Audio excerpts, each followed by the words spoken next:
As many of you know, I love exploring abandoned places, and this week we ventured out to an abandoned asylum that is said to be one of the most haunted places in the UK. So I decided to spend the night alone inside. Here's what happened. I traveled to County Durham in northeast England, where I met up with two paranormal investigators. The plan was for us to head into the woods at dusk and find the hidden location of the old asylum together. But before I reveal where exactly we went, I wanted to tell you a bit about the history of the place. It was originally opened in 1871 as a poorhouse to deal with the growing number of destitute people in Durham City. It was run by the same people who ran the workhouse, which I explored last year. I will link that video below if you haven't seen it. And they had a very grim reputation for mistreating the people who ended up inside. It operated as a workhouse until 1894, when it was converted into an asylum. Back then, mental illness wasn't really understood, and those who suffered were often locked away and treated horribly. They were strapped to beds, given experimental treatments, and experimented on without any pain relief. One of these experiments was called insulin therapy, which involved patients being injected with large doses of insulin and left to have fits. This was carried out to try and cure their illnesses, but it just ended up killing many patients. It's also believed that over 200 people died within the asylum under suspicious circumstances. It continued operating as an asylum until 1992, when it finally closed down. Since then, it's been empty and has been left to decay, which is how we found it today. The fact that so much death and suffering took place here means that it's considered one of the most haunted places in the country. So with that, let's get back to the video. As soon as we arrived at the woods, I could feel a real sense of unease. It felt like all eyes were on me. Even though we hadn't found the asylum yet, there was something weird about the trees and the shadows. It felt very oppressive.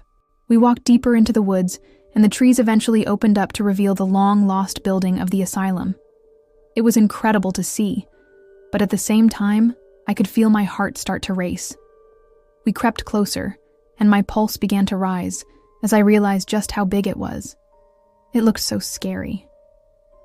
We agreed to meet back at the car at midnight, so we had a few hours to explore. When I first entered the building, I felt a sudden chill. I knew that this place had a dark past, but I didn't expect it to actually feel haunted. I made my way through the lobby and noticed a door on the right-hand side. Above it, I could just make out the words, "Staff only." I couldn't help but wonder what secrets lay behind this door. Was it leading to the padded room where patients were mistreated? I turned the handle and pushed it open slowly. The room beyond was pitch black, so I couldn't see anything. But after a few moments, my eyes began to adjust to the darkness. I gasped when I saw what was inside. There were hundreds of syringes scattered across the floor. Were these used on the patients? How gruesome would that have been? I moved further into the room and found some more disturbing items. There was a straitjacket hanging from the wall and a metal face mask laying on a table. Whoever had lived in this room clearly had some messed up intentions. I tried to ignore the feeling that I was being watched and headed back into the corridor. I needed to find somewhere else to explore. I came across a cell with bars on the door and a bed inside. It looked very uncomfortable. I wondered how many people had slept in this and what they had dreamed about. I hoped they had nice dreams. Just then, I heard a loud bang from one of the rooms above. It sounded like someone had dropped a heavy object. I froze and listened intently, but there was nothing. I must have imagined it, I told myself, trying to sound convincing. But as I turned to leave the room, I saw something moving in the corner. I stared at it, unsure of what I was seeing. It looked like an emaciated figure sitting on the bed. I rubbed my eyes and looked again, but it was gone. I didn't dare stick around to find out what it was. Instead, I ran to find the others. We agreed to meet outside, so I ran into the forest. I could hear them shouting my name as I ran. I burst out of the trees and collapsed on the floor laughing. I couldn't believe I'd actually seen something. Of course, they didn't believe me when I told them what I'd seen. I didn't blame them. After calming down, We went back into the building to continue exploring. We decided to split up in the hopes of finding something interesting. I headed into another corridor and noticed some lockers along the wall. I opened one of them and found a metal dog cage inside. What would they keep in here? I thought as I looked around. It must have been some kind of guard dog, I concluded. But why would they need to keep it in a small cage? Suddenly, I remembered the story of the asylum's final patient. He was a large man who was very aggressive. He attacked the staff and other patients, and was kept in a straitjacket for most of his time in the asylum. Did he have a dog? Could this be his? I thought as I pried open the rusty cage door. As I stepped closer, I could hear chains dragging metal moans. I whirled around to see what was making the noise, but when I turned back to the cage, the chains were still there. I reached out a trembling hand and touched one of the links. At that moment, I felt a cold breeze on my neck, and the hair on my arms stood on end.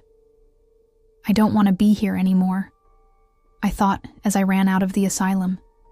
When I got back to the car park, I could see my friends waiting for me. Their faces were pale, and they looked shaken. "Let's go," I said urgently. They didn't ask any questions, and we sped away from the asylum. We had barely made it out of the forest when I heard a loud crash from behind us.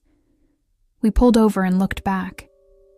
We could see something falling from the window of the asylum. It looked like a person. Was the ghost of the asylum trying to warn us not to come back? I wondered. I never want to return. I told my friends as we drove home. I don't think I can ever go back to that place. It felt evil. It was in the staff-only room. Maybe we should have left that door unopened, I said, shuddering. I haven't been able to sleep properly since. I tossed and turned all night long, haunted by the terrible things that must have happened inside the asylum walls.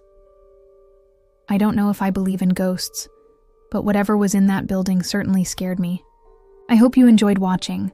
If you want to see more videos like this, then please stay tuned for more updates. Thank you again for watching, and I'll see you next time.